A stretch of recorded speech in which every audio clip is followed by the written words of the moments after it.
My Gladiator is thirsty, but can I get any gas in freezing South Texas?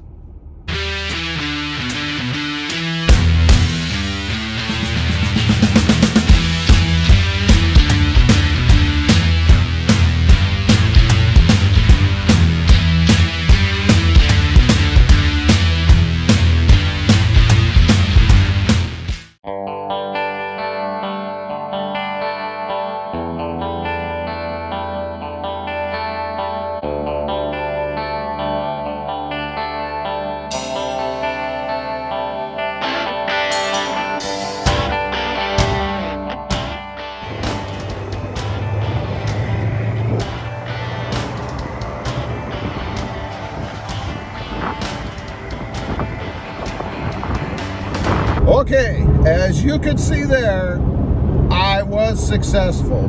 I tell you, it's been crazy down here in South Texas, man.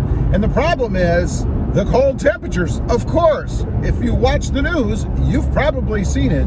Basically shut down South Texas.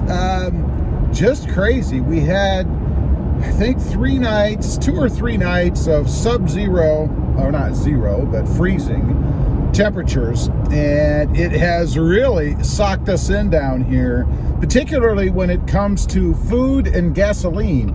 The rush started about 2 days ago, it seems. I noticed, and I wasn't looking for gas myself, I was going to the grocery store, I think, and I noticed lines at the gas station, and I'm thinking, what the heck's going on? Are people just freaking out, going nuts? I mean, it's just a little cold weather, right?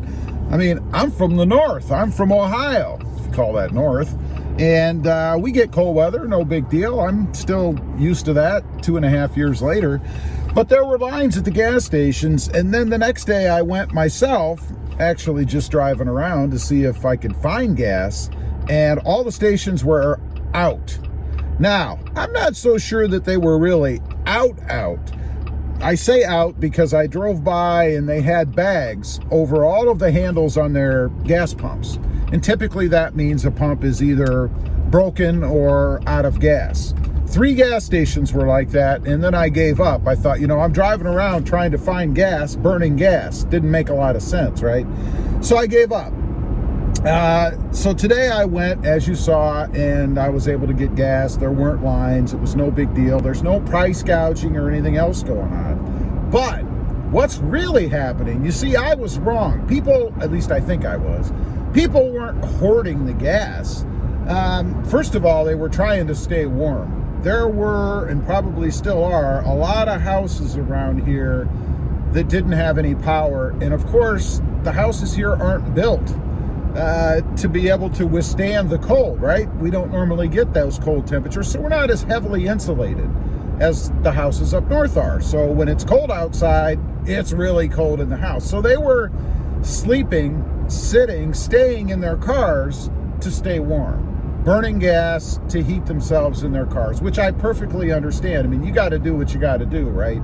And I feel sorry for the folks that had to do that, but at least they were able to do it, I hope. Not to mention all the broken water pipes and things around here, because obviously if it's below freezing and your power goes out, your pipes are going to freeze. I don't care what you do. It's insanity. So that's the one reason. People were buying up all the gas to stay warm. I understand that.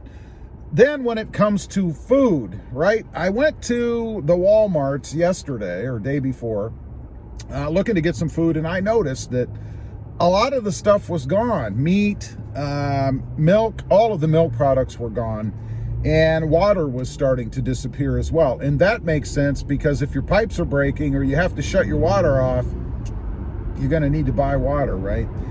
So there were a lot of people to come, and once again I thought, oh, here we go. People are hoarding the food because of, I don't know, it's cold. But that wasn't really what was going on. It's the trucks. My mother actually went to the grocery store this morning, and same thing. She went in there and they were out of everything. And she asked, what's going on? Because it's not like before when people were panicking with the current world situation. And they told them that they weren't able to get deliveries here because the trucks couldn't get here from San Antonio, which is up north, right? Because of the road conditions. You know, there are no salt trucks or anything down here. So when the roads ice over or snow like they got further north, there's no way to clear them. You just kind of have to wait until the roads clear themselves, until the snow melts, if you will. So that was the problem with the food. It was just, it seems, people buying their normal stuff. Although I do think there were more people out buying stuff. I think maybe some panic did start to set in a little bit, and people were going out and buying more than they normally would. I did notice a couple of people at the Walmarts that were loading up on water. I mean, carts full of water, jugs and bottles and all that stuff. So I know there was some hoarding going on, but probably for good reason. Probably people that, again, didn't have water because their pipes either froze or they had to turn their water off for fear of their pipes freezing. I don't really know. So it's been very interesting down here. You know, this is the first I've ever lived in a typically warm climate that doesn't get freezing temperatures or any kind of winter weather. I mean, you might get a little bit of ice, you know, once in a great while, but typically when you get the ice, it heats up, you know, by 10, 11 o'clock in the morning or so, and then that ice just melts off. It's a real thin layer and it just melts off, and not a big deal. You just wait a couple hours or whatever, and then you can get out on the roads.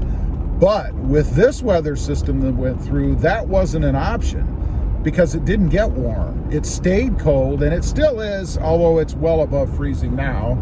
It's 52 degrees. You know, when I say freezing here in Texas, it's all relevant to what freezing is to you, right? I mean, you have your freezing where water freezes, and then you have your freezing where, heck, I'm freaking cold, you know?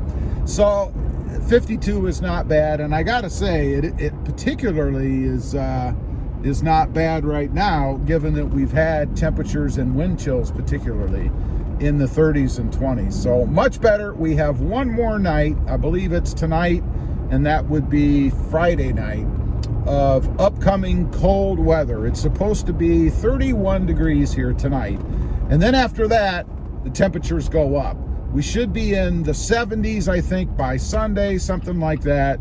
And then next week we'll be still in the 70s, maybe even low 80s. I haven't checked. But it's obviously going to be much warmer than it has been. And then lows at night are going to be mid to upper 40s into the 50s. So we should be out of the woods after tonight as far as having to worry about any kind of winter weather conditions or anything crazy like that. So hopefully it'll be all good. I just kind of wanted to get on here, give a bit of an update. You know, I know a lot of people on the channel know where I'm at, where I'm from, and ask me periodically. So that's what's going on. Anyway, leave a comment, particularly if you're in Texas or down in South Texas, like where I am. Did you have any troubles? Did you soldier through it? What's your choice, right? You have to. I'd be curious to know, and I hope everybody out there is safe. Also, I have a couple other channels. The first is Rob Motive, all about my 2020 Toyota Tacoma.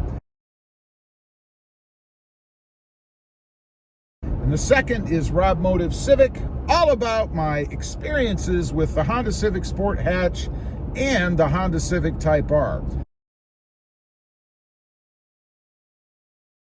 Have a look at them. If you're interested and you like them, please consider subscribing. Don't forget to click that notification bell so that you don't miss out on any upcoming videos. And do me a favor, smash that subscribe button on the way out. Thanks for watching. Stay safe out there. Bye.